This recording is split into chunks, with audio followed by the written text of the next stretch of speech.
crowd tonight.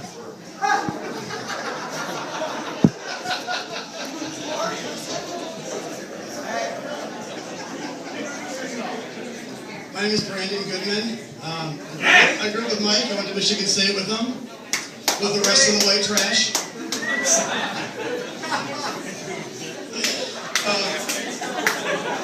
I was about 18 years old. I remember meeting this 45-year-old, half Italian, half Chaldean guy at Justin Salter's house just before my freshman year of college. He was wearing a one-piece snap-away Jordan jumpsuit. I assumed he was just Scout and Recovery security guard, but it turned out his name was Mike Pullman, and he was 18 and just graduated from Groves High School.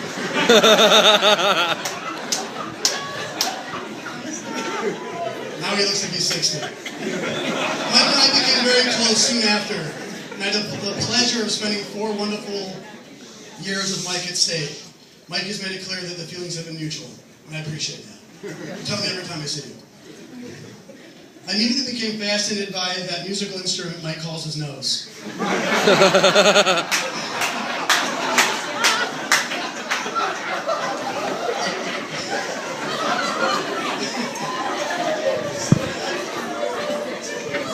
Mike's the only guy I've ever met that rubs his nose with his elbow.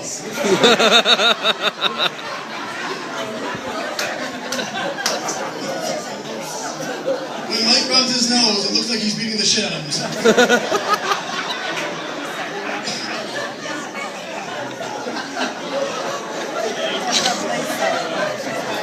Between rubbing his nose, his belly, his head, dragging that 45-pound foot around, it's amazing this guy can get anything done.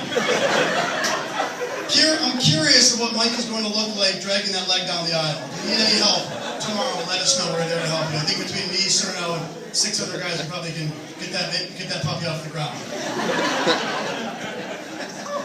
Does anyone else, in all seriousness, find it funny that Mike, a guy that moves at the speed of a snail, decided to open up a gym?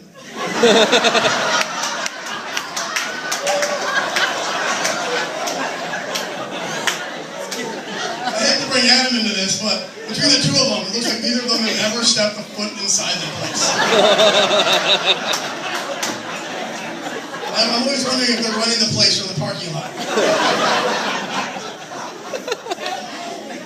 I want to know what kind of example they're setting for their employees and their membership.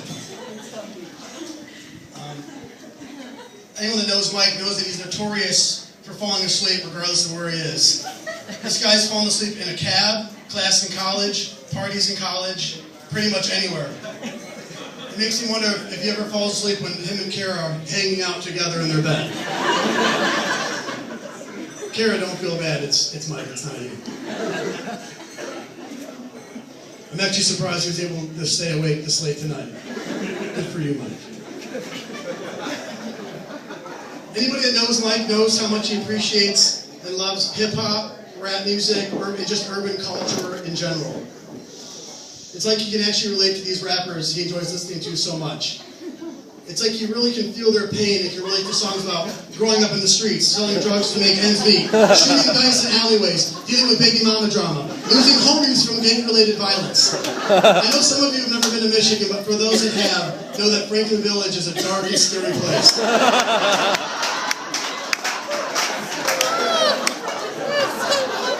just want to say that I'm very proud of Mike for rising above all the trials and tribulations that you endured growing up off of Scenic and really making something of yourself. If only more kids in your block could follow in your footsteps.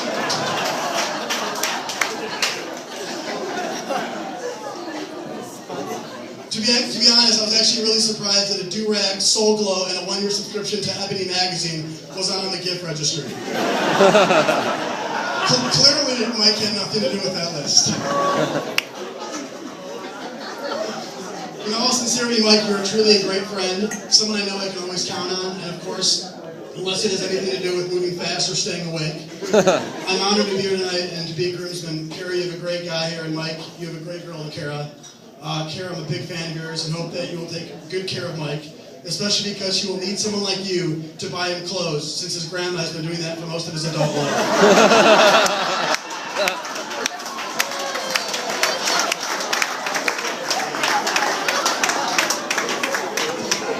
I hope that one day Mike will be very successful for from all the gyms, and I can move in with you guys and call myself Brad Disick.